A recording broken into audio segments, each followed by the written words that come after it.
जय हिंद सभी साथियों को प्यार भरा नमस्कार। हम जो पढ़ रहे थे वो भारतीय संविधान पढ़ रहे थे और दोस्तों भारतीय संविधान में जो टॉपिक है वो पढ़ रहे थे मौलिक अधिकार। बिल्कुल सिंपल अच्छा टॉपिक था और मौलिक अधिकार में मैंने आपको सारे जो है वो लिखा दिए थे कि कितने 6 जो मौलिक अधिकार है उनके नाम लिखा दिए थे और अनुच्छेद लिखा दिए थे। आज जो हम सबसे पहला जो पॉइंट पढ़ेंगे मेरे भाई वो पढ़ेंगे समानता का अधिकार।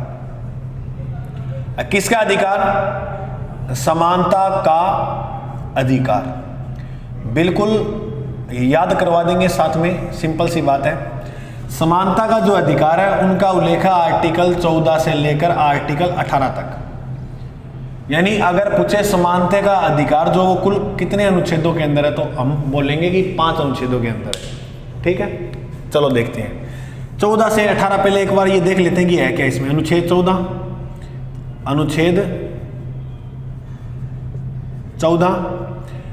के बाद याद रखना अनुच्छेद 15 के बाद मेरे भाई अनुच्छेद 16। इसके डीप तो बाद में जाएंगे, पहले एक बार इतना देखते हैं। 16 के बाद याद रखना 17 और 18 तक ही पढ़ना है ना, ये गिले ना 5 हो जाएंगे।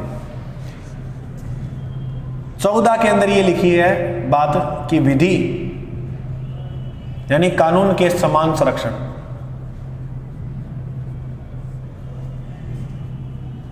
ये इसको आगे पढ़ेंगे अच्छी तरह से कि इसमें क्या अपवाद वगैरह है वो सारी बातें।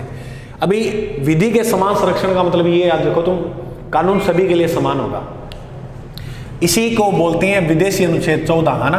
तो ये विदेशी अनुच्छेद है कि विदेश वालों के लिए भी विधि जो है वो समान होगी। अच्छा, अनुच्छेद से मेरे को याद आया कि पिछली जो क्लास हुई थी अपनी मौलिक अधिकार पहले की, उसमें मैंने लिखाए थे भारतीय अनुच्छेद। क्या लिखाए थे? भारतीय अनुच्छेद। भारतीय अनुच्छेद उसमें मैंने एक एक्स्ट्रा लिखवा दिया था, उसको माइनस कर देना। 15 है, 16 है, 17 लिखा दिया था, वो नहीं है। 19 है, 29 है, 30, सिर्फ 5 ही है। ठीक है, एक तो ये 2% थे मेरे डाउट के, वो दोनों ले आया हूँ। वो कराची अधिवेशन तो जरूर है 1931 में हुआ था, लेकिन वल्लभ भाई पटेल ने कराची अधिवेशन वहाँ गए हुए थे, वहीं पर इसकी मांग कर दी थी, कराची अधिवेशन से पहले, है ना। तो वो तो मैंने कराची लिखा था वहाँ पर। ठीक है, वो मेरे से पढ़ाते पढ़ाते बोला गया दक्षिणी अमेरिका, जबकि मौलिक अधिकार जो लिए गए हैं वो लिए गए हैं दक्षिणी अफ्रीका से। दूसरा प्रश्न तो ये याद रखना। ठीक है, और गुरुजी तीसरा जो प्रश्न था, हाँ बस 2 ही थे शायद, एक तो ये, अच्छा हाँ तीसरा था आर्टिकल को लेकर, थोड़े से उल्टे लिख दिए थे। आर्टिकल को लेकर ये था कि रिट जारी करने की शक्ति जो है मौलिक अधिकार के संदर्भ में वो हाई कोर्ट को भी है और सुप्रीम कोर्ट को भी है। हाई कोर्ट को है वो है 226 अनुच्छेद के तहत और सुप्रीम कोर्ट को वो अनुच्छेद 32 के तहत। ये मैंने उल्टा लिख दिया था उस समय। तो देखो दोस्तों, ये क्या होता है कि जो मास्टर होता है ना वो आगे का सोच के चलता है। अब आगे का सोच के चलता हूँ तो वो क्या थोड़ी सी एक्स्ट्रा लिखी जाती है और जल्दबाजी में थोड़ा सा मैं सोच रहा था कि आपके कम समय में ज़्यादा कंटेंट हो जाए, इसलिए। तो आप इन 3 प्रश्नों को लेकर ये मत सोच लेना कि सारी क्लासें ऐसे मिलेंगी। देखो, अपने दर्शन शास्त्र पढ़ते हैं तो उसके अंदर एक पढ़ने को मिलता है कि जो विद्यार्थी लाइफ होती है ना, यानी जो युवावस्था, जैसे BA, ग्रेजुएट और 12वीं क्लास वाले, ये जो विद्यार्थी लाइफ होती है इसमें विद्यार्थी निर्णय बहुत तटस्थ निर्णय कर लेता है। मतलब ऐसे निर्णय उसका दूसरा पक्ष देखा ही नहीं उसने, पहले पक्ष में एक पक्ष में ही निर्णय कर लिया कि उसने हाँ बस सब ऐसा ही है। जैसे मैं उदाहरण लेके बताता हूँ आपको। जैसे किसी ने आपको आकर कहा कि आज मैंने उसको उसके साथ देखा, ये कोई भी हो सकता है, लड़का भी हो सकता है, लड़की भी, और आप सुनते ही फ़ोन मिलाओगे और बोलोगे कि हाँ आज के बाद मेरे को फ़ोन मत करना, ये वो। आपने दूसरा पक्ष ही नहीं देखा उसका, एक पक्ष में नाता तोड़ के रख दिया। हो सकता है कोई उसका भाई हो, कोई और कारण हो सकता है ना। तो ये तो हमारे कानून में भी लिखा है कि कानून भी अगर कोई मुजरिम है तो उसकी सुनवाई के बगैर सजा नहीं दे सकती। इसके अलावा जैसे मैं आपको एक बताऊं, और मान लो किसी लड़की को आपने कहा जाकर कि, या लड़के को कहा कि आप मुझे बहुत अच्छे लगते हो, और उसने आगे से ऐसे कह दिया कि देखो कईयों को जवाब भी नहीं देना आता, उसने आगे से ऐसे कह दिया कि एक बार मेरे पास आने से पहले आईना देख लेना था। अब इसकी बात को पता नहीं कहीं बढ़ा चढ़ा कर ले गई कि सारी लड़कियां ऐसे होती हैं, सारे लड़के ऐसे होते हैं। तो तुम एक को देखकर सारी चीज़ों को निर्धारण नहीं कर सकते। में गए या कहीं और गए, तुम्हारा वहाँ फर्ज चोरी कर लिया और तुम ऐसे नहीं बोल सकते उसको कि सारे ऐसे ही है ये, हरियाणा वाले सारे ऐसे, पंजाब वाले, राजस्थान वाले, बिहार वाले सारे ऐसे हैं। वो व्यक्ति मूर्ख है जो ऐसे सोचता है। मिला ही आपको वो होगा वहाँ पर जो ऐसा हो, सारे तो ऐसे नहीं हो सकते ना। तो सिर्फ एक व्यक्ति की वजह से अपने उस कौम को गलत नहीं बता सकते। हाँ ओके, अब देखो मेरे भाई, विधि के समान संरक्षण है अनुच्छेद 14 में। 15 में बात यह बताई गई है कि सामाजिक, क्या भाई, सामाजिक व लैंगिक समानताएं।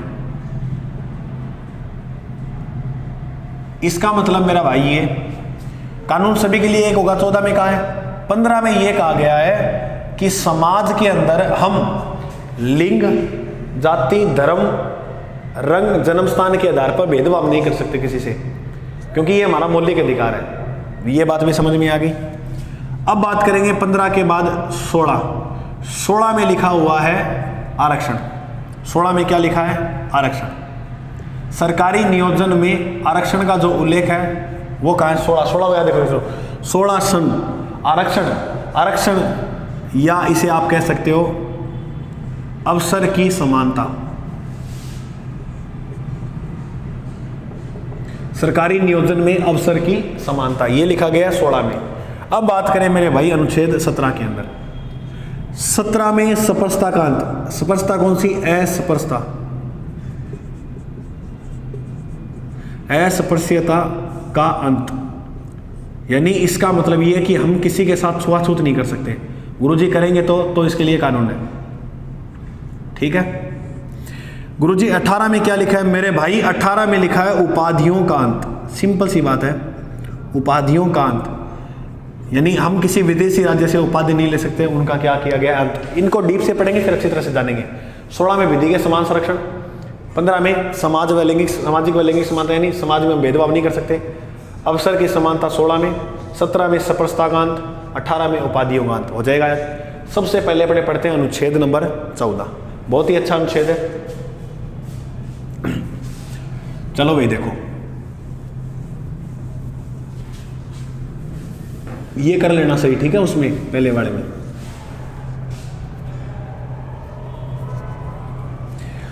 देखो, अनुच्छेद 14 को पढ़ने के लिए इसको बेहतर बताऊं तो मैं आप ऐसे 2 भागों में बांटूं। कितने भागों में? 2। अनुच्छेद 14 जो है इसको 2 भागों में बनाओ, 1, 2। पहला पॉइंट लगा के आप ये लिखो कि विधि के समान संरक्षण, विधि के समान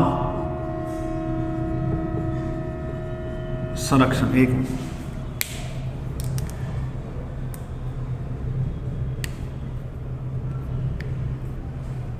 दूसरा पॉइंट आप ये लिखो, विधि के समक्ष समानता। पहला लिखना है विधि के समान संरक्षण, विधि के समक्ष समानता।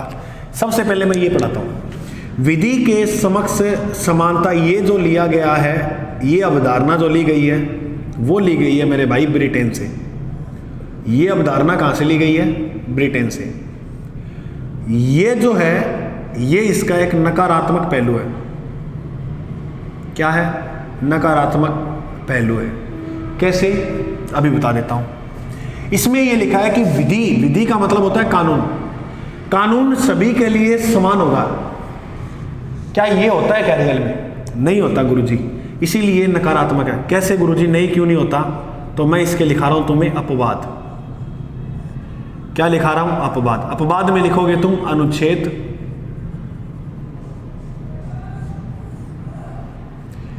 361, अनुच्छेद 105, अनुच्छेद 194, ये इसके अपवाद है। अनुच्छेद 361 ये कहता है कि राष्ट्रपति, कौन मेरे भाई? राष्ट्रपति, वह राज्यपाल को कानून से संबंधित विशेष अधिकार दिए गए हैं। यानी राष्ट्रपति को पुलिस वाले सीधा आगे कैद नहीं कर सकते। तो ये अपवाद हुआ नहीं हुआ? अभी तो कह रहे हैं कि विधि सभी के लिए समान है, तो ये इसका नकारात्मक पहलू है। सभी के लिए समान नहीं है। अपवाद में लिखा रहा हूं, पहला राष्ट्रपति, दूसरे हैं सांसद। दूसरे कौन है? सांसद। और आर्टिकल 105 में सांसद है, आर्टिकल 194 में है विधायक। अपवाद, विधायक को भी आप सीधा गिरफ्तार नहीं कर सकते। तो ये इसके क्या हो गए? अपवाद। सोच के देखो, तुम पुलिस वाले जाकर सीधा विधायक को गिरफ्तार कर लेंगे क्या? नहीं करेंगे। इनको एक विधायक को समय देना पड़ेगा कि भैया हमारे हैं, आप तैयार रहो, है ना। तो राष्ट्रपति को पहले भी 2 महीने पहले सूचित करना होता है, तो वो वाली बात है। तो ये इसके क्या है? अपवाद। अच्छा, तो फिर गुरुजी यहाँ पर ये लिखा है समक्ष समानता, ये फिर समानता कहाँ पर है? समानता जैसे देखो, विवाह की आयु, क्या भाई? विवाह की आयु। अब विवाह की आयु चाहे कोई भी हो, कोई भी भारत का नागरिक, उसकी कितने वर्ष रखी गई है? 21 वर्ष। मतदान अगर कोई व्यक्ति करेगा तो उसकी उम्र कितनी रखी गई है? 18 वर्ष। तो ये सभी के लिए समान है, ये सभी के लिए क्या है? समान। अब मतलब इसी में ये बात कहने का अर्थ ये है कि ये सभी के लिए समान है, लेकिन कुछ और भी कानून है। कानून, उस कानून में अपवाद जो है वो अनुच्छेद 361 के तहत राष्ट्रपति राज्यपाल है, इसको विशेषाधिकार दिए गए हैं। सांसद को विशेषाधिकार 105 अनुच्छेद में दिए, 194 में विधायक को विशेषाधिकार दिए गए हैं। अब आ जाओ विधि के समान संरक्षण।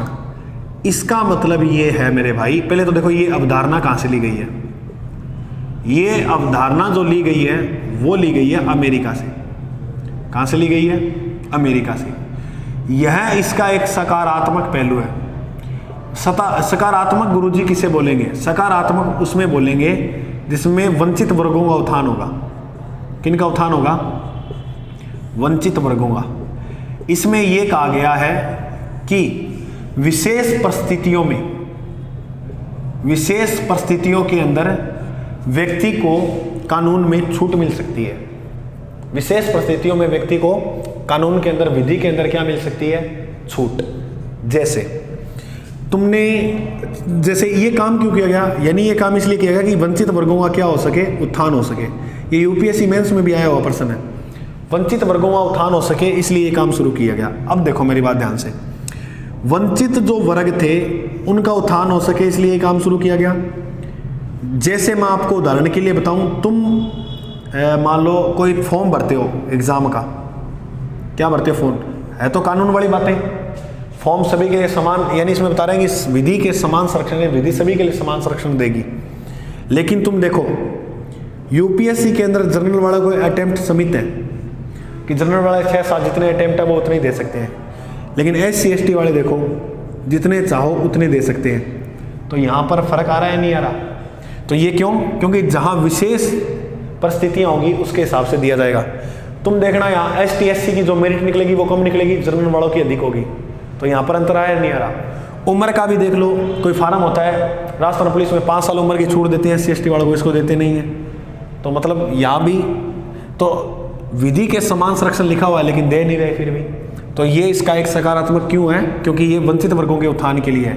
जो बात ऐसे होगी तो वो, अच्छा व्यापार के अंदर, व्यापार में भी आप इसमें ले सकते हो। व्यापार के अंदर भी आप ये बात, व्यापार में गुरुजी कैसे लिख सकते हैं? देखो व्यापार क्या होता है, जैसे तुम नौकरी लगे, डॉक्टर बन गए, एक आर्मी में फौजी बनता है, फौजी को अलग से सुविधाएं मिलती हैं, जैसे दारू की बोतल मिलती है पीने वाली, है ना, और लेकिन डॉक्टर को कभी नहीं मिलती। क्यों मिलती है? क्योंकि वो उसी क्षेत्र में रह रहे हैं। फिर भी व्यापार के मामले में भी ये हो सकता है, नहीं हो सकता? तो विधि के समान संरक्षण व्यापार के मामले में भी देखा जा सकता है। तो बोलो अनुच्छेद 14 समझ में आया? अनुच्छेद 14 तो विधि सभी के लिए समान होगी, लेकिन समान नहीं है, इसलिए मैंने 2 पहलू बताए। ये थोड़े ढंग के लेवल के एग्जाम में भाई मैंने पूछ लेगा, आप बोर मत होना इस चीज़ से, आराम से पढ़ना इसे। विधि सभी के लिए समान होगी, यानी जैसे मतदान करने की आयु होगी, मैं उदाहरण दे रहा हूँ, विवाह की उम्र होगी, विधि सभी के लिए समान होगी। ऐसे नहीं है कोई और है तो वो 22 साल, हाँ वो उसके अधिकार है, वो करवा सकता है, लेकिन कानून तो एक जैसा है ना, आयु जितनी बढ़ा दी उतनी होगी। जैसे नहीं है कि 20 वर्ष की आयु में कर लेगा फिर काम हो जाएगा। अवधारणा कहाँ से ली गई? ब्रिटेन से। ये नकारात्मक पहलू है इसके। और इस विधि के समक्ष समानता के अपवाद कौन है? राष्ट्रपति, सांसद, विधायक। कुछ मामलों में विधि के समान संरक्षण अवधारणा अमेरिका से ली गई है, सकारात्मक है, और वंचित वर्गों के उत्थान के लिए काम किया गया था। ठीक है भाई, अब बात करें अपने अनुच्छेद 15 की। मेरे को लग रहा है, उम्मीद कर रहा हूं मैं 14 आपको अच्छी तरह से समझ में आ गया।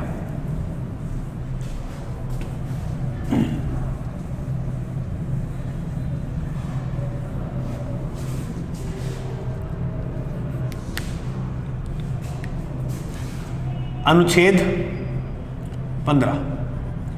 और अनुच्छेद 15 में मैंने बताया था क्या गुरुजी, सामाजिक व लैंगिक समानता। अब इसके अंदर भी आपको देखने को अलग अलग मिलेंगे पॉइंट। क्या गुरुजी, तो देखो जैसे आपको मिल जाएगा अनुच्छेद 15(1), ऐसे ही आपको देखने को मिल जाएगा अनुच्छेद 15(2), ऐसे ही आपको देखने को मिल जाएगा अनुच्छेद 15(3), ऐसे ही आपको मिल जाएगा अनुच्छेद 15(4), और ऐसे ही मिल जाएगा अनुच्छेद 15(5). 5 तक पढ़ने हैं। सिंपल सी कहानी है। देखो पहले में क्या लिखा है, सामाजिक व लैंगिक यानी भेदभाव नहीं कर सकता। पहले भी ये लिखा है कि राज्य, कौन भाई, राज्य किसी व्यक्ति के साथ, राज्य किसी व्यक्ति के साथ धर्म, वंश, जाति, लिंग, जन्म स्थान, धर्म, वंश, जाति, लिंग, जन्म स्थान के आधार पे भेदभाव नहीं कर सकता। यह बात कहता है अनुच्छेद 15(1). समझ में आ गई बात। राज्य किसी व्यक्ति के साथ क्या नहीं कर सकता, भेदभाव। किसके आधार पे, धर्म, तू इस धर्म का है हम तेरे को यहां नहीं रखेंगे, ये मतलब भेदभाव। तू इस वंश का, तू इस जाति का, तू इस लिंग का, तू इस जन्म स्थान का है तो तेरे को राजस्थान में अधिकार नहीं है, ऐसे नहीं कह सकते। मतलब हमें ये हमारा मौलिक अधिकार है कि हम कहीं भी पैदा हुए हैं, कहीं भी रह सकते हैं। ठीक है, पहला बात। दूसरी, व्यक्ति किसी व्यक्ति के साथ नहीं करेगा भेदभाव। व्यक्ति किसी व्यक्ति के साथ भेदभाव नहीं करेगा। किसके आधार पे, वही सेम बात, धर्म, वंश, जाति के आधार पे। गुरुजी ये व्यक्ति व्यक्ति के साथ कैसे कर सकता है? देखो जैसे किसी ने, जैसे मैंने यहाँ पर सूरतगढ़ में कोई ऐसा मतलब सार्वजनिक स्थल खोला, ये सार्वजनिक स्थलों के लिए लागू होती है वैसे जगह। मैंने तो क्या खोला, जैसे कोई सार्वजनिक स्थल है, या चाहे कोई होटल हो या कोई तालाब हो या कुछ भी हो, तो उसमें क्या है, किसी व्यक्ति, एक व्यक्ति को देखकर तो ऐसे तो इस धर्म का तो इस तालाब में नहीं नहाएगा, ऐसे नहीं बोल सकता। तो इस वंश का तो इस तालाब में नहीं आएगा। जैसे मैं तुम्हें बताऊं, जैसे राजा महाराजा का छोड़ो, अब मौलिक अधिकार बनने की बात हो, कोई ऐसा गांव है आज जहां पर उच्च जाति के लोग रहते हैं, तो वो ऐसे कह दें कि हम निम्न जाति को इस कुएं से पानी नहीं भरने देंगे, इस तालाब से पानी नहीं भरने देंगे, तो ऐसा नहीं हो सकता। क्योंकि ये आर्टिकल कौन सा कहता है, अनुच्छेद 15(2), यानी व्यक्ति किसी व्यक्ति को सार्वजनिक स्थल पर इस आधार पर रोक नहीं सकता काम करने से। ये बात गुरुजी समझ में आ गई। अब बात करेंगे अनुच्छेद 15(3) की। इसमें महिलाओं और बच्चों के लिए प्रावधान किया गया। महिलाओं व बच्चों को विशेषाधिकार दिए गए हैं। क्या दिए गए हैं मेरे भाई? विशेषाधिकार। समझ में आ गई? बिल्कुल गुरुजी समझ में आई। महिलाओं व बच्चों को विशेषाधिकार किसमें दिए गए हैं? 15(3) में। तो गुरुजी पुरुष अब गुरुजी महिला में तो हम ये भी सुनते हैं कि महिला दिवस भी आता है, पुरुष का तो कभी सुना नहीं। आता है भाई। महिला दिवस कब आता है? 8 मार्च को। इस महिला दिवस के दिन किसका जन्म होता है? वसुंधरा राजे को। तो एकमात्र मुख्यमंत्री जिसका जन्म महिला वर्ष के दिवस के दिन हुआ था वो थी वसुंधरा राजे। और ये गुरुजी हमें एक बात और सुनने को मिलती है कि महिला आयोग भी है। महिला आयोग, हमारे पुरुषों के तो कोई आयोग नहीं है। तो भाई इसके प्रश्न देखो, महिला 2 आयोग है, एक तो राष्ट्रीय महिला आयोग और एक है राज्य महिला आयोग। राष्ट्रीय महिला आयोग की स्थापना होती है 1992 के अंदर और राज्य महिला आयोग की स्थापना होती है 1999 में। राज्य महिला आयोग की स्थापना 1992 में, सॉरी राष्ट्रीय महिला आयोग 1992 में, राज्य की 1999 में। राष्ट्रीय महिला आयोग का जो अध्यक्ष है वो है रेखा शर्मा। कौन है भाई? रेखा शर्मा। और राज्य महिला आयोग की वर्तमान में जो अध्यक्ष है, ये वर्तमान की बात बता रहा हूँ मैं तुम्हें, इसकी राज्य महिला आयोग की जो वर्तमान अध्यक्ष है उसका नाम है रेहान रियाज चिश्ती। ये थोड़ा सा लिख लेना, ठीक है। तो महिला व बच्चों को लेकर विशेष अधिकार कहाँ पर दिए गए हैं? वो दिए गए हैं 15(3) में। अब बात करें 15(4) की। मैं याद करा दूंगा एक बार, तुम देख लो। पहला संविधान शोधन कब हुआ? फर्स्ट संविधान शोधन हुआ था 1951 के अंदर, पहले में ही हुआ। इस संविधान संशोधन में क्या किया गया, इसमें जो पिछड़े वर्ग के लोग हैं जैसे SC ST की शिक्षा व उन्नति के ऊपर मतलब विशेष उपबंध दिए गए कि इनकी उन्नति होनी चाहिए, शिक्षा में सुधार होना चाहिए और इनकी उन्नति होनी चाहिए। किनकी? ST और SC। ST का मतलब होता है अनुसूचित जाति, ST का मतलब होता है अनुसूचित जनजाति, शेड्यूल कास्ट, शेड्यूल ट्राइब। तो इसका उत्थान होना चाहिए, ये बात बोलेगी अनुच्छेद 15(4) में। फर्स्ट संविधान संशोधन द्वारा ये जोड़ा गया था, पहले तो 3 ही हुआ करते थे। इसमें एक याद रखना, चंपाकम, दोराई राजन, मद्रास बनाम संघ। एक मिनट,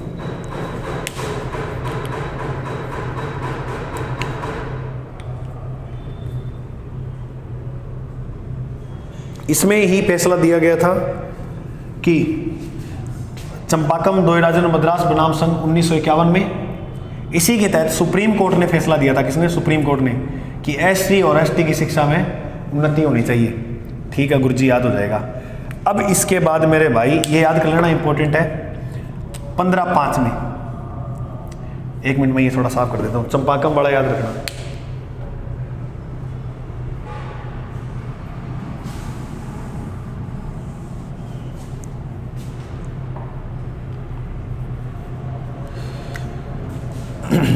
अगर अपने बात करें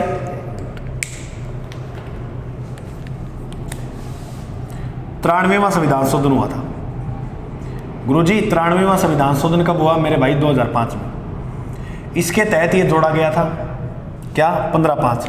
इसमें ये कहा कि 15(5) में ये कहा गया कि छात्रों के लिए, किसके लिए? छात्रों के लिए निजी संस्था जो है उसमें सीटों का आरक्षण किया जाएगा भाई, सीटों का आरक्षण दिया जाएगा। इसका मतलब क्या है गुरुजी? इसका मतलब ये मेरे भाई कि 15(5) में ये कह दिया, 93वें संविधान संशोधन 2005 में जोड़कर, कि छात्र जो भी हैं उनके लिए भी सरकारी नहीं, निजी यानी प्राइवेट संस्था में भी सीटों का आरक्षण किया जाएगा।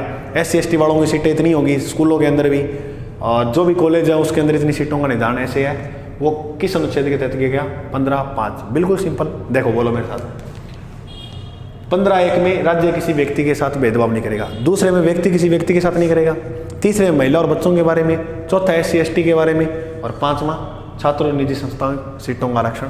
ठीक है गुरु, छात्रों के लिए किया गया। अब तुम्हें मेरे को ये लग रहा है कि 15 कंप्लीट याद हो गया। अब बात करते हैं 16, अनुच्छेद नंबर 16 की। महिला दिवस कब मनाया जाता है गुरु जी? 8 मार्च को। अरे वाह, वेरी गुड भाई। अच्छा ईओ अधिकारी, तुम बढ़कर ही अच्छा एक मिठाई का डब्बा लेकर आना मेरे पास भाई। मैं बहुत दिनों से आपका इंतजार कर रहा हूं, ऐसे मान लेना तुम। अब जो पढ़ेंगे वो पढ़ेंगे अनुच्छेद नंबर 16, बहुत ही इंपॉर्टेंट अनुच्छेद है भाई, अनुच्छेद नंबर 16। अब लिखते हैं इसको पूरा अच्छी तरह से। एक मिनट,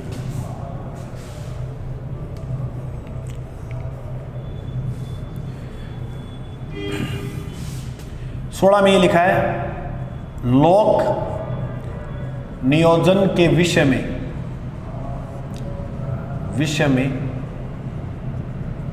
अवसर की समानता, अवसर की समानता। चलो भाई देखते हैं, सरकार लोक नियोजन सरकारी नौकरी के विषय में अवसर की समानता। बस वही बात है, SC ST वालों को आरक्षण दिया हुआ है, कैसे कैसे EWS ये क्या है, OBC क्या है, ये कैसे आई, ये सारी बातें हम ध्यान से देखेंगे। SC ST का मुद्दा कैसे बना शुरुआत के अंदर, वो सारी चीज देखेंगे। पहला मैं आपको सबसे पहले ये बात बता दूं कि सबसे पहले अपने देखेंगे अनुच्छेद 16(1) और उसके बाद देखेंगे अनुच्छेद 16(2), उसके बाद देखेंगे अनुच्छेद 16(3) और उसके बाद देखेंगे अनुच्छेद 16(4). इसके बाद 16(4) A भी है और B भी है, वो बताऊंगा कैसे बने थे, एक बार 4 तक पढ़ते हैं। बिल्कुल सिंपल सी है, मैं एक बार देख लेता हूँ कि ये उधर तक आ रही है नहीं आ रही, मैं लिखा जा रहा हूँ। ठीक है दोस्तों, अच्छा बढ़ रहा है मामला। अब देखो बात करें अपने अनुच्छेद 16(1) में क्या है, तो अनुच्छेद 16(1) में ये है कि सरकारी नौकरी लिख रहा हूं मैं, ठीक है। सरकारी नियोजन तुम लिख सकते हो, जैसे सरकारी, एक मिनट, सरकारी नियोजन के लिए समान अवसर। इसमें तो ये बात कह दी कि सरकारी नौकरी के लिए समान अवसर होगा, लेकिन रियल में तो ऐसा नहीं होता ना दोस्तों। SC ST के लिए तो अलग से वो अपवाद यहां पढ़ोगे चौथे में, ठीक है। दूसरे में ये कि राज्य या सरकार सरकारी नियोजन में किसी के साथ भेदभाव नहीं कर सकती। नियोजन में क्या नहीं कर सकती? भेदभाव। किसके आधार पर? मैंने बताया था धर्म, ये कर्म याद रखना, वंश, जाति, लिंग, जन्म स्थान, इसके आधार पे भेदभाव नहीं कर सकती। ये भी अपवाद आ जाएगा, आगे चलते रहना। जन्म स्थान पे होता है नहीं होता। अब कोई दूसरी राज्य का आकर हमारे यहाँ पे पढ़ेगा तो उसकी मेरिट जनरल से फाइट की जाएगी, तो होता है। धर्म, वंश, जाति, लिंग, जन्म स्थान के आधार पर नहीं होगा। तो देखो, अगर आपको क्लास अच्छी लगे ना दोस्तों तो शेयर जरूर कर दिया करो। बस इससे मेरे को मोटिवेशन बहुत अच्छा मिलता है कि वास्तव में कि ये प्रिय साथी जो जुड़े हैं, इसमें एडवर्टाइजमेंट नहीं है कि गुरुजी आप सोच रहे हो गुरुजी मन करे तो कर दिएगा, वो क्लास अच्छी लगी। सरकारी नियोजन में भेदभाव 16(2) के अंदर है, नहीं कर सकते, भेदभाव नहीं कर सकते। गुरुजी 16(3) के अंदर क्या है? 16(3) में ये लिखा हुआ है कि संसद कानून बनाकर, या ऐसे लिख लो विधि बनाकर,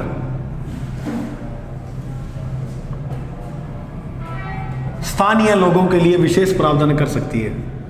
स्थानीय या स्थानीय लोगों के लिए विशेष प्रावधान कर सकती है। जैसे स्थानीय लोगों का मतलब क्या? जैसे हिमाचल प्रदेश हो गया, हिमाचल प्रदेश, जैसे अरुणाचल प्रदेश हो गया, यहाँ की सरकारें कर भी रही हैं, इनके लिए अलग से आरक्षण वगैरह इनको देती है पढ़ने के लिए ना। तो हिमाचल प्रदेश हो गया, अरुणाचल प्रदेश हो गया। ये इंक बड़ा खराब ही हो गया मार्कर, एक मिनट दोस्तों।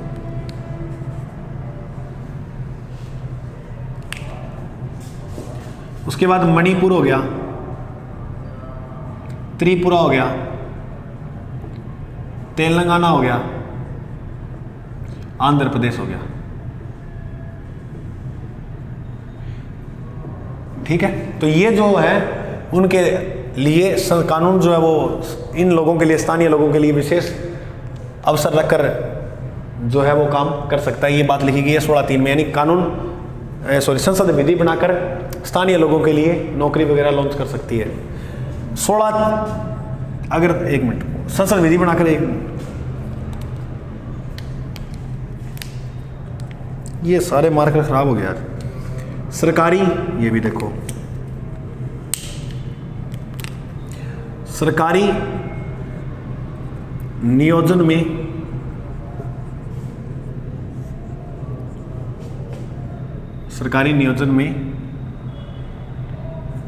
आरक्षण, सरकारी नियोजन में आरक्षण। अच्छा, सरकारी नियोजन में गुरुजी आरक्षण का मतलब क्या है? तो देखो, ये ध्यान से समझना पॉइंट। आरक्षण वाला मुद्दा आज मैं तुम्हें पूरा अच्छी तरह से समझाता हूं कि आरक्षण किस प्रकार से दिए गए थे। तो सरकारी नियोजन में आरक्षण दे होगा और ये कानून देगी, ये अनुच्छेद 16(4) कहता है। तो पहले तो 16(1) समझो।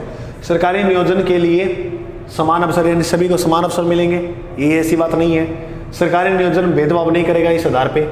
संसद विधि बनाकर किसी स्थानीय लोगों के लिए कोई अलग से काम कर सकती है, ये राज्य है जैसे इनके लिए कर भी रहे हैं।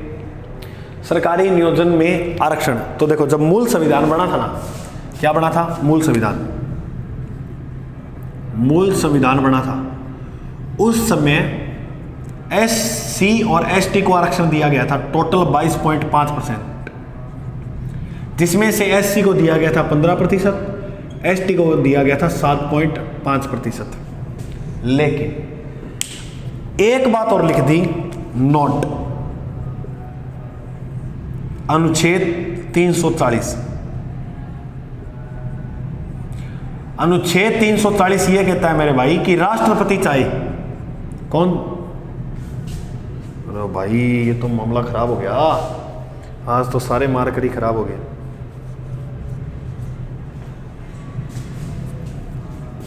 राष्ट्रपति चाहे तो पिछड़ी जाति के लिए एक आयोग का गठन कर सकता है। पिछड़ी जाति के लिए किसका गठन कर सकता है? एक आयोग का। यह बात की है आर्टिकल 340 में।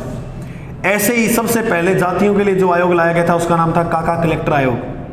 काका कलेक्टर आयोग। सबसे मोस्ट इंपॉर्टेंट रहेगा मंडल आयोग। अभी पढ़ते हैं 1979 के अंदर आया था। तो ये बात आपको समझ में आ गई? ठीक है गुरुजी, ये बात तो हमें समझ में आ गई। तो सरकारी नौकरियों में आरक्षण की बात करें तो 16(4) में, अभी मैं 16(4) के अंदर लिखा रहा हूँ ये सारी बातें, तो तुम आगे अनुच्छेद 16(4) के अंदर ये सारी बातें लिखोगे नोट लगा के। जो नोट अभी लगवा दिया ना मैंने, इसके नीचे लिखते रहना। अब ध्यान से समझना इस बात को।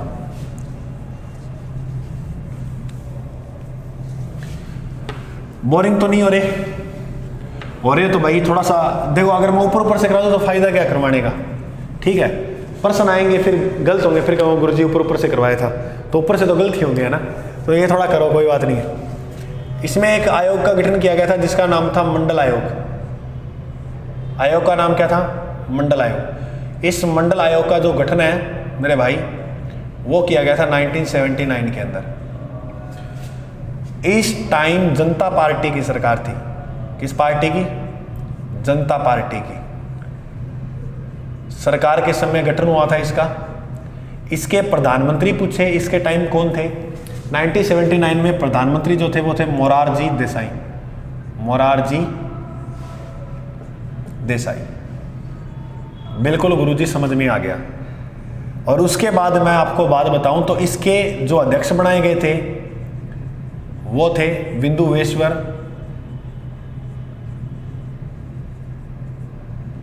कौन थे? बिंदुवेश्वर प्रसाद के नामक व्यक्ति थे जो मंडल आयोग के क्या बनाए गए थे? अध्यक्ष। मंडल आयोग में 1990 के अंदर बीपी सिंह की सरकार बनी। किसकी सरकार थी?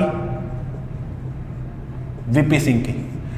इस वीपी सिंह की सरकार ने मंडल आयोग के मामले को सुप्रीम कोर्ट के अंदर चैलेंज किया और 1992 के अंदर, कब?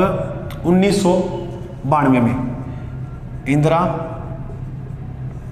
साहानी बनाम भारत संघ ये लॉन्च किया बनाम इंदिरा साहनी बनाम। इसके अंदर सुप्रीम कोर्ट ने कहा, किसने कहा? सुप्रीम कोर्ट ने, कि हम ओबीसी वालों को आरक्षण देंगे। ओबीसी वालों का मतलब होता है, ओ का मतलब होता है अदर, बी का मतलब होता है बैकवर्ड, सी का मतलब होता है क्लासेस, इसका मतलब होता है अन्य पिछड़ा वर्ग। यानी था ये बात मंडल आयोग की। इसने कहा कि हम ओबीसी को आरक्षण देंगे और आरक्षण कितना परसेंट देंगे? 27 यानी 27%। मेरे भाई पहले आरक्षण कितना था? 22.5। इस बात को समझना, टोटल कितना हो गया? 49.5%। इसमें एक बात और बोली गई, सुप्रीम कोर्ट ने कहा चाहे पिछड़ा वर्ग हो चाहे अन्य पिछड़ा वर्ग हो, इसको जो आप आरक्षण दे रहे हो, सरकार को बोला वो वैध है, हम मानते हैं इस बात को। क्या है? वैध, यानी वो वैलिड है, सही है आरक्षण देना।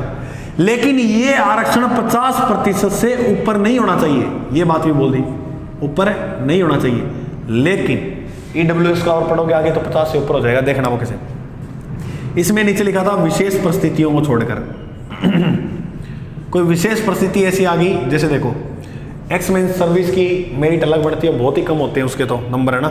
या जो डिवोर्स दिया हुआ, यानी कोई विधवा महिला होगी, या कोई अपने बात करें किसी का अपंग है ना, तो उसको अलग से वो बढ़ती है ना, तो उसको आरक्षण विशेष परिस्थितियों में अलग है। लेकिन वैसे आरक्षण अलग नहीं होना चाहिए इनके हिसाब से। अब क्या किया गया? एक संविधान संशोधन किया गया, वो था 103वां संविधान संशोधन। मैं ये ऐसे नीचे लिख देना तुम इस बात को। 103वां संविधान संशोधन हुआ 2019 में। इसमें क्या किया मेरे भाई? ईडब्ल्यूएस को, किसको भाई? EWS, इसका मतलब होता है, लिख लो, इकोनॉमिकली वीकर सेक्शन। इसको आरक्षण दे दिया कितना परसेंट? 10%। अब टोटल कितना हो गया? 59 में 10 जोड़ो, 49 में 10 जोड़ोगे 59.5%। इसमें यह बात बोली गई कि जो आरक्षण है वो 50 से ऊपर मान्य है। ये मोदी जी की सरकार ने बोल दी बात, कोई बात नहीं है। EWS का आरक्षण कितना है? EWS में कौन आते हैं? देखो मेरे भाई, जो जनरल कैटेगरी का है, जनरल में ऐसे नहीं होता कि सारे उच्च वर्ग के होते हैं, वंचित वर्ग का कोई नहीं होता, ऐसे नहीं होता है। इसमें जो वंचित वर्ग के लोग हैं उनको EWS का दर्जा दे दिया, जाति प्रमाण पत्र EWS का दे दिया, जिसके तहत जो मेरिट है उसमें 10% वो आपको देख लेना। जैसे इसमें जनरल की मेरिट जो है EWS से अधिक होती है, ठीक है। ओके गुरुजी, ये बात हमें समझ में आ गई। तो अब देखो, इसी के एक साल बाद 1993 में, कब भाई? 1993 में NCBC की स्थापना की गई। इसका मतलब है राष्ट्रीय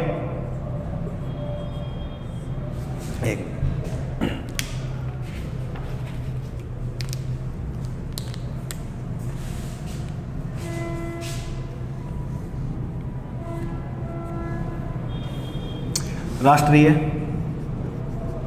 पिछड़ा वर्ग आयोग। राष्ट्रीय पिछड़ा वर्ग आयोग का जो स्थापना है, इंग्लिश में उसे कहते हैं NCBC। NCBC की स्थापना है वक़्त हुई है 1993 के अंदर। बिल्कुल सिंपल सी कहानी है। अगर इसका उल्लेख पूछे कि किस आर्टिकल में मिलता है, तो NCBC का उल्लेख है आर्टिकल 338B में। तो बोलो, इतनी बात तुम्हें समझ में अच्छी तरह से आ गई क्या?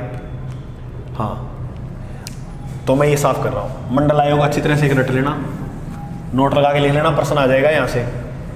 और ये पेपर होने के बाद मैं यहाँ से भेज दूंगा स्क्रीनशॉट ले लेकर के, ये देखो भाई ये प्रश्न इतने आए, ठीक है। अब देखो तुम इतना पढ़ लिए, तो अब तुम्हें ऐसे देखो एक छोटी सी तो बात है ये कि कितनी की देर हुई है, देखिए चलो 35-40 मिनट ही हुए क्लास में। इसमें तुम्हें ऐसे लगा, तो ये होती है सीरियस पढ़ाई। जिस दिन तुम्हें ऐसे पढ़कर ऐसे लगने लग जाए कि नहीं यार आज तो बहुत ज़्यादा पढ़ लिए, यानी 40 मिनट भी ऐसे लग जाने कि आज तो बहुत ज़्यादा पढ़ लिए, तो समझ लो कि वास्तव में आपने उस दिन पढ़ाई की है। और अगर किसी दिन आपने 12 घंटे पढ़े और लगे नहीं कि पढ़ाई, यार जैसे अखबार पढ़ते हैं ना, अखबार पढ़ने में 1 घंटा लगता है। अगर अखबार पढ़े, अखबार याद नहीं होता, कोई मुख्य घटना याद होती है, तो वो काम की नहीं होती, बात नहीं होती ना। अखबार तो चाहे पूरे दिन पढ़ते रहो, कोई किताब देखो रिवीजन में पढ़ते हो आप, या रिवीजन करते हो किसी चीज़ का, नहीं पढ़ा नहीं हो वैसे ही पढ़ते हो, तो वो चीज़ें याद नहीं होती। टाइम लगे, अच्छी से समझ आए और वो चीज़ याद हो। इसको 2 भागों में देख लेना, अगर ज़्यादा ही टफ लगे तो आपको, है ना। तो वो देखो, मैंने अनुच्छेद 16 पढ़ा दिया, इसके बाद अनुच्छेद 16A, सॉरी मैंने पढ़ाया था अनुच्छेद 16(4), है ना, 16(4). इसके बाद अनुच्छेद 16(4)A और अनुच्छेद 16(4)B जोड़ा गया। ये एक इंपॉर्टेंट बात है।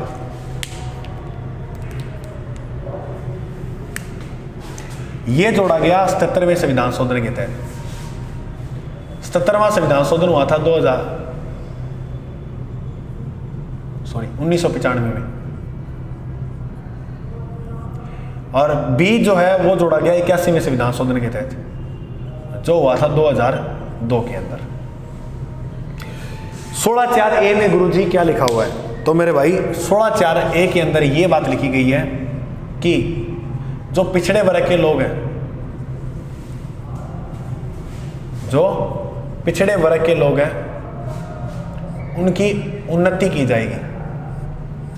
गुरुजी समझे नहीं हम बात को। पिछड़े वर्ग के लोग हैं, उसकी उन्नति का मतलब ये है कि अगर ये यानी पदोन्नति, उन्नति है पदोन्नति, सॉरी पदोन्नति की जाएगी। ये लिखा हुआ है 16(4)A के अंदर। पदोन्नति का मतलब ये होता है कि देखो जनरल वाले को जैसे 2 स्टार लगाने के लिए 2 स्टार तो लगे होते हैं, ऐसा ही है, CA बनने के लिए 10 साल लगेंगे, और यहाँ SC/ST या कोई और अन्य का होगा तो उसको जो है वो 5-7 साल में काम हो जाएगा वो। तो मतलब उसके पदोन्नति के लिए विशेष प्रावधान दिए हैं, वो 16(4)A में दिए। अब गुरुजी 16(4)B में, और ये जो 81वां संविधान संशोधन हुआ था इसके तहत। तो इसमें क्या कहानी कहेगी, इसमें ये कहेगी कि आरक्षित जो सीट है या आरक्षित जो रिक्त पद है वो खाली ही रहेंगे, या विशेष वर्गों के जो आरक्षित पद है वो खाली ही रहेंगे। यानी उसको ऐसे नहीं है कि अन्य सीटों के माध्यम से भर दिया जाएगा। कैसे गुरुजी समझे नहीं, देखो जैसे एसटी के पद थे 50 राजस्थान पुलिस की भर्ती में, इस 50 में से 45 लग गए एसटी के, कितने लोग रह गए 5।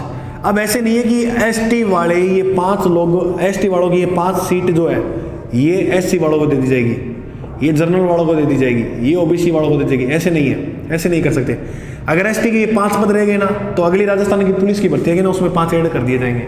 यानी इनके लिए कोई अलग से ऐसे नहीं है कि उनको अलग से दे दी जाएगी। तो आरक्षित रिक्त पद खाली ही रहेंगे। तो इसका जो उल्लेख है वो है 16(4)(b) के अंदर, जो 81वें संविधान शोधन 2002 के अंदर जोड़ा गया था। ये बात भी समझ में आ गई। अब लिखा हुआ है 16(5) में, 16(5) में इसमें ये लिखा है कोई धार्मिक संस्था है या कोई धार्मिक संप्रदायिक है,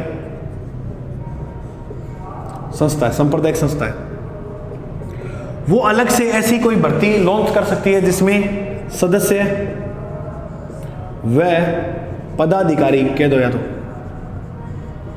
वो उसी धर्म के होंगे, वो उसी धर्म के होंगे।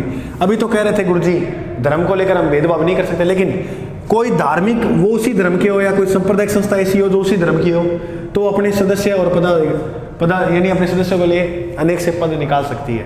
तो उसी धर्म के लोग भाग लेंगे। ये कहता है अनुच्छेद 16(5).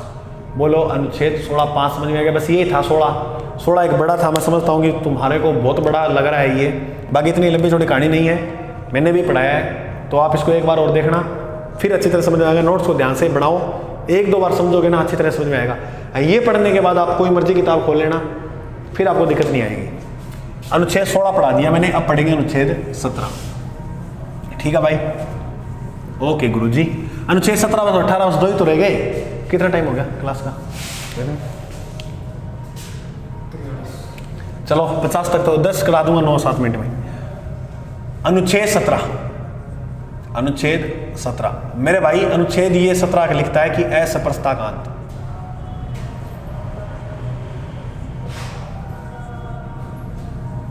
ये कौन कहता है? अनुच्छेद, यानी हम किसी के साथ छुआछूत नहीं कर सकते। छुआछूत, अगर छुआछूत करेंगे तो संसद इसके संदर्भ में कानून बना सकता है। कौन बनाएगा? संसद। ये बात लिखी हुई है आर्टिकल 35 में। आर्टिकल 35 के तहत अस्पष्टता के संदर्भ में संसद क्या बना सकता है? कानून। क्या बना सकता है भाई? कानून। इसी संसद द्वारा एक अधिनियम लाया गया जिसका नाम था, ऊपर से देखो, अस्पृश्यता। अपराध करेंगे तो अपराध हो जाएगा, अपराध अधिनियम। ये मेरे दोस्त अधिनियम जो था वो था 1955 का। कब का अधिनियम था? 1955 का। अस्पृश्यता अपराध अधिनियम 1955 का। इस अधिनियम के तहत बताया गया अगर कोई व्यक्ति किसी से छुआछूत करता है तो 500 रुपये का जुर्माना लगेगा। जुर्माना तो वही है, सजा भी है। गुरुजी सजा कितनी है? सजा है 6 महीने की। दोनों भी हो सकते हैं, एक भी हो सकता है। तो वो तो संसद पे तय करेगा, कानून पे तय करेगा कि क्या करना है। तो याद रखना, अगर तुम किसी से छुआछूत करते हो तो 500 रुपये का जुर्माना और 6 महीने की क्या है? सजा। इसका 1976 में नाम बदल दिया, सिविल संरक्षण अधिनियम 1955। इसका नाम ये था 1955 ही, क्योंकि 55 का अधिनियम था ये। लेकिन इसका ये जो नाम बदला वो कब बदला? 1976 में। क्या नाम रख दिया? सिविल संरक्षण अधिनियम। इसी अनुच्छेद को गांधी जी का अनुच्छेद कहते हैं। किसका कहते हैं? गांधी जी का अनुच्छेद। गांधी जी का जो अनुच्छेद है वो कौन सा है? वो अनुच्छेद है अनुच्छेद 17। इसे गांधी जी का अनुच्छेद भी कहा जाता है। अच्छा, एक और अनुच्छेद है, अपने पढ़ेंगे नीति निर्देशक तत्व। नीति निर्देशक तत्व में अनुच्छेद 40 जो है उसको भी गांधी जी का अनुच्छेद कहा जाता है। बिल्कुल सिंपल सी बात है। अनुच्छेद 17 भी मेरे को लगता है आपको समझ में आ गया, छुआछूत को लेकर है। छुआछूत में अस्पृश्यता का अपराध अधिनियम 1955 में बना, इसका नाम बदल के सिविल संरक्षण अधिनियम रखा गया। पूरा नाम इसका सिविल अधिकार संरक्षण अधिनियम था।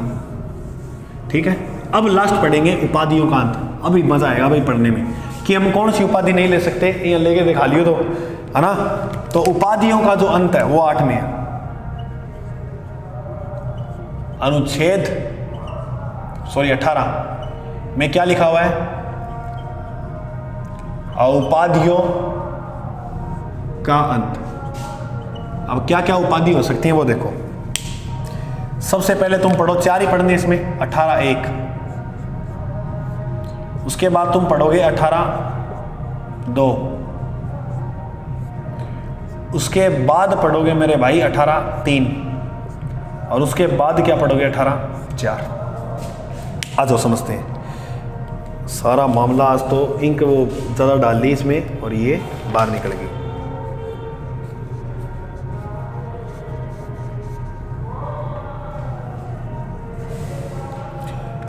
चलो इसमें देखो, इसमें लिखेंगे अपने राज्य, शिक्षा या कह सकते हैं सेना के आधार पर किसे उपाधि दे सकता है।